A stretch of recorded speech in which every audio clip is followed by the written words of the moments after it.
Hi everyone, so today in this video I'm going to go through the testing qualification process that I went through all the way from when I first reached out to a transplant center till pretty much the day before surgery. I do also want to make note that I am not a medical professional. This isn't medical advice at all. Just want to relate the experiences that I went through and the information that I found as I was preparing to donate myself. My very first outreach to a transplant center was on June 12th, and my donation surgery was on October 8th of the same year. So this was just under 4 months of qualifying testing that I went through and scheduling to get to donate. I know that's a question that's asked often. There are multiple ways that you can initiate donation. You can get in contact with the transplant center of your choice. You can go to the transplant center of your loved one or even a stranger that you know of but have seen needs a kidney, and you'll reach out to that hospital and then they'll get in touch with you to initiate the process. The way I started was through the National Kidney Registry. You can go there, they help you select a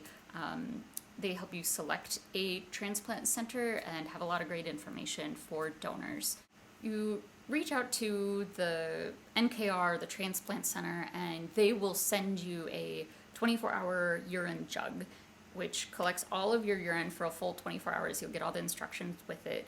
And once that has completed, you can go to your local blood lab. For instance, I used Quest, which was just down the road. You get a couple blood draws, give them your urine jug, and they send it off to the transplant center for evaluation. That's the very first step. So it was June 12th that I first communicated to NKR Online, and it was June 24th that I had completed the 24-hour urine sample and given it to Quest for them to ship out. Keep in mind, you need to keep that urine refrigerated, and the blood draws that you're going to give are going to be the first of many, many blood draws. So if you're squeamish with needles, definitely try to do your best to get used to that ahead of time, or factor that into your decision to donate if it's really quite a problem for you. So I submitted that first 24-hour urine sample and had my blood drawn at Quest on the 24th, which is just 10 days after my very first outreach to the NKR. 2 days after the 24th, I was approved by the NKR with my initial results and was invited to select an NKR transplant center. This is where it got a little bit confusing. I think they've updated the website since then. And essentially I was, if I was going through the NKR, I could choose either UIC out of Chicago or the Cleveland Clinic. I was familiar a little bit with the Cleveland Clinic's reputation ahead of time, and it was a city that I hadn't gotten to know, and so that's why I ended up kind of choosing the Cleveland Clinic over UIC or another local hospital. So I selected the Cleveland Clinic, and then on July 2nd, so just a few days later, I got a call from the Cleveland Clinic transplant coordinator. And so you're going to over the course of the donation, you're going to build up a pretty close relationship with what they called the nurse coordinator, the transplant coordinator, and they are your point person for contact with your transplant team. Again, so 12th of June was my first outreach, 24th of June was the blood draw and urine submission, and then the 2nd of July was my very first call from the Cleveland Clinic nurse coordinator, and she walked through my application, had a lot of pretty serious questions about how intent I was on donating, my medical history, and if I was concerned about any of it, and wanted to know just a brief overview of emotionally what led me to donate. If you're a non-directed donor, they have lots of questions understanding what your motivations are. It's actually the same, even harder in some senses, if you're donating on behalf of or to a loved one, because they want to make sure there's no coercion and that your relationship with that family member is supportive, stable, healthy, and all that. So I had the call with her. Based on that conversation, she approved me to move forward, and so we scheduled the big 2-day evaluation. So you'll see these cited. It's especially important if you're donating from out of town. So Cleveland Clinic is a few hours away from where I live now. And so they pack about 16 appointments for me at least into 2 days on site. So it was actually really convenient to do it that way. Just kind of take a small vacation. I had a girlfriend come with me, and we just spent the couple days and a weekend in Cleveland. Had a good time. It was August 1st and 2nd, which is just about 6 weeks after I had reached out to the NKR. August 1st and 2nd that I went on site to the Cleveland Clinic the first time and went through a very large battery of tests. I'm going to run through the entire 2-day schedule that I went through, and hopefully that gives you some idea of how to prepare and what this entails. 7 a.m. on August 1st, I reported to the lab. You need to be fasted for 12 hours. You get your blood drawn and a urine sample provided. It says you can have water, black coffee, or tea.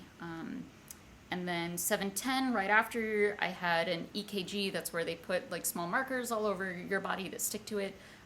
They recommend don't use body lotion, oil, or powder. You can still wear deodorant, and don't wear pantyhose if possible. It was 7:30 that I finally met with my transplant coordinator for the first time. Really, again, I'd spoken to her on the phone, but it was great to meet her in person. She was super sweet. Again, reviews your entire submission so far, asks you a lot of the same questions to try to make sure that your story is consistent, and like reminding you, again, they're going to start telling you over and over that you can withdraw consent for the procedure at any time that you feel comfortable. And they will tell you that up until you're being put under for surgery. Then I reported to meet the nephrologist. Again, they required another urine sample and a list of all your current medications. And this meeting with the nephrologist, he was, I think, the most difficult, or at least the most scrutinizing, but not at all in an unfair way. I think he, a nephrologist is used to seeing people in kidney failure, and the last thing that they want to do is agree to a donation which causes a person kidney problems in the future. And so he, made a very strong case. Why don't you wait 5 years and see how you feel about donating again?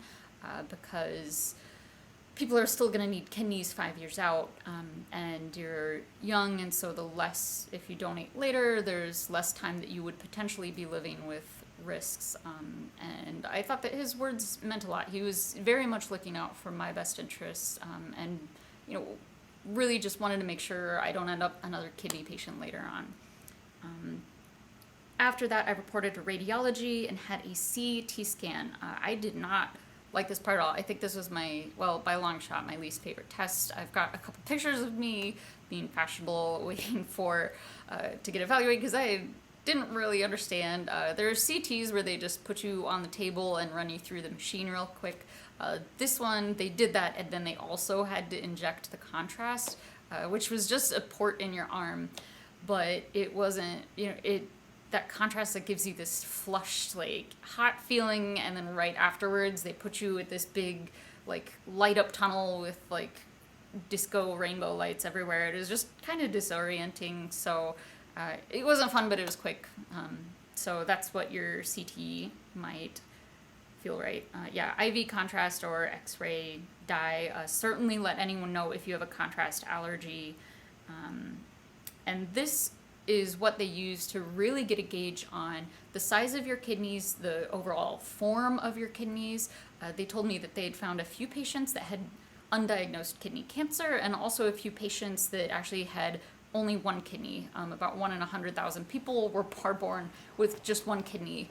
And so they want to make sure that your anatomy is typical, and they also want to get a gauge on the number of arteries that run from I believe it's your aorta, into the two kidneys. So it's common to have either one on each side, all the way up to 3 or 4 even. That's one of the irregularities about every person's individual. And it's really cool too, because this is getting into just late morning, and the Cleveland Clinic had you register for like a MyChart app, and I started getting test results from the blood drawn earlier that day. Started getting test results even before I was done with the first morning's worth of appointments, which was fantastic.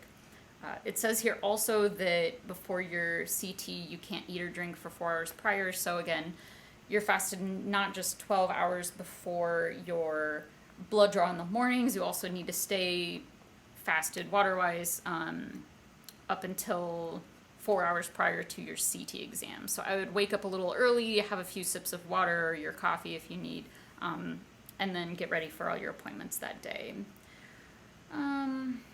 What else? So still just after that, then went right from the CT to a chest X-ray. It's not very eventful. You got to wear the lead vest